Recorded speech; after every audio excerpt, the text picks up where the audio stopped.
What is up, guys? It's Doo Poker here, back for another video. So today we are playing 25NL Blitz, and I am under the gun versus a hijack 3-bet. Now this is going to be a donk spot. Are we incentivized to donk on these boards? Well, if you notice from theory, they actually under raise on this formation or in this formation, so it's very likely he has a hand like ace king, ace queen, and we want to get value from that hand type. So you always donk turn for small to target ace king and ace queen. Now on the river, we are counterfeited, so what we have to do is we have to make an overbet size to target the ace king, ace queen, and he folds. Now in that spot, you overbet river because you weakened his range by donking small on the flop and on the turn. That's one of the reasons we donk small. You don't want to donk big because you don't want him to fold ace king or ace queen. So once you weaken the range on the flop and turn, now we can bluff when we get counterfeited on the river. And in this spot, you can have a small blind calling range versus the under the gun RFI. You are incentivized to have a decent amount of calls in the small blind because not only is big blind going to 3-bet less than theory, but under the gun is going to call 3-bets more than theory. So in two spots, you're incentivized to have more calls than theory. And we know how to play this spot. Now the 7 and the 4 are good for me. The king is bad for me. The flush draw is good for me. So if this was like a 6, you could have more of a donking range, like a king 7-6 board. On a king 7-4, there's less donking, so I'm going to check here. And he's probably just going to range for small. Now against a range small, I'm going to check raise.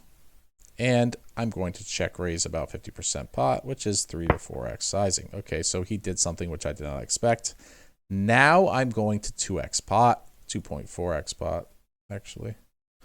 So we're going to use our trusty 2E sizing and see what he does.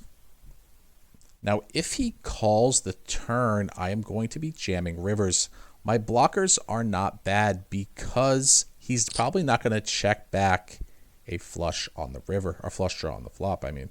So he doesn't have much ace-x in his range. Now what you want to do is just jam all in and target king-queen, or a hand like king-jack. Maybe a hand like 9-8. All right. It's a little loose, but we can call. Now we know on this board that we have the 6x advantage. So you get a donking range when the 6 and the 7 are close on the paired board. So if it was like king 6-6, you wouldn't donk, but on 7-6-6, you would donk. And the flush draw is better for us. And we have it open at a straight draw. So lots of reasons. So on the turn, the flush is better for us. So you want to continue donking. We should probably go something like bet 75. And I expect him to fold more than theory. He could have a hand like ace-x of spades. Okay. All right, so against the fish, he min raises. Nothing else to do but call. You do not want to 3-bet because he's going to call you more than theory. When he checks, we have a decision to make. We know if we bet turn, we probe turn, that's going to be an overfold. So you should check again and let him delayed c-bet, and then we can bluff catch him. So here, he overbet with a delayed c-bet, which is an interesting sizing. This makes me think he has hearts, or he could have a hand like pocket threes, but I think it's much more likely he has a hand like hearts, and he's trying to get a fold. He could also have a hand like 7-6. So nothing else to do but call. Now on the river, we're always calling this river. Everything missed. I mean, unless he has pocket threes. But like I said here, it's very likely he has missed hearts. He'll also bet like queen x of hearts because fish bet merged and don't really know why they bet. So you should just always call down and expect to be good. Okay. What is up, guys? Now we are going to do a hand history review of the play and explain. We're going to take one hand, which is the 2-2 hand that I played in the beginning of the video, and we're going to analyze it to make sure that I made a good play. What we need to do is we need to go to GTO Wizard and find the GTO frequencies, and then we need to compare the GTO frequencies to the artificial intelligence frequencies in the same spot. Let's go to GTO Wizard. So I had pocket deuces. Let's pull the hand up just to remind you guys of the hand. It was the deuce of spades, deuce of hearts hand where I donk flop, I bet turn, and then I overbet bluff the river.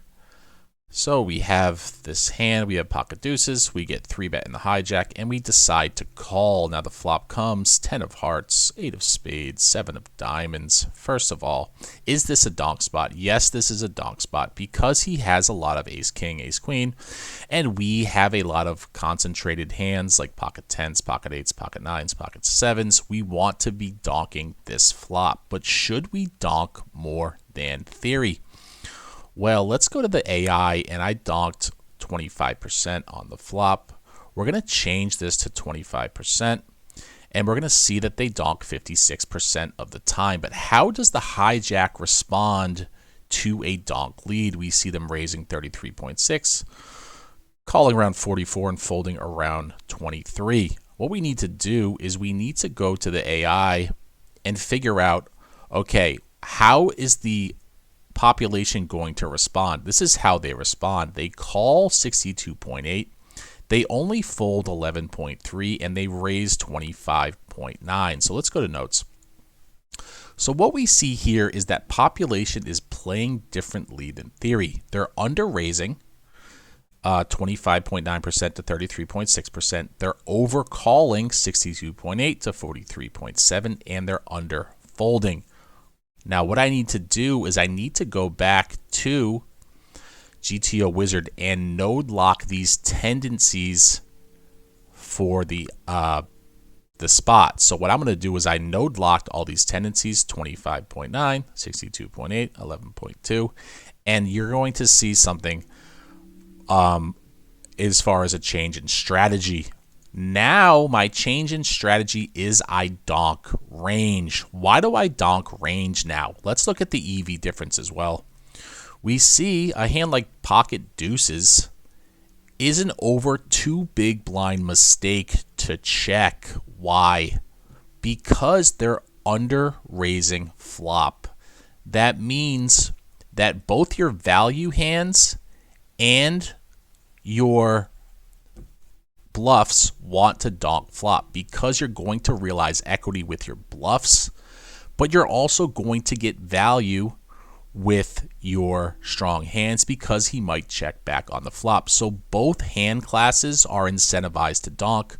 We see once we node lock tendencies for this spot, it is going to be an over 2 big blind mistake to not donk on the flop. This is very important to understand.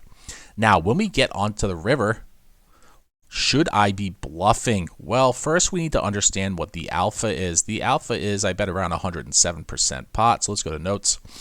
I bet around 107% pot. Divide that by 207. We see the alpha is 51.6% of the time. So if my opponent folds 51.6% of the time to my overbet on the river, we are breaking even. Let's go to AI and figure out how often he is actually folding. We see from the artificial intelligence, they're folding 65.6. So we have a 14% overfold, which means we should always bluff this hand. It'd be a huge mistake to check this hand. So we want to be doing two things. We always want to be donking flop because we have to know that not only is population under raising, they're overcalling and under folding, but both hand classes want to donk. You want to put money in with your value, but you want to realize equity for cheap with your bluffs. So we always donk flop. It's an over 2 big blind mistake not to donk flop. And then we always overbet river because we have a counterfeited pair and they overfold by 14%. If you enjoy this type of content, please give me a like, please give me a subscribe. New video every single day, 9 a.m. Eastern Standard Time, and I will see you guys in the next video. Take care.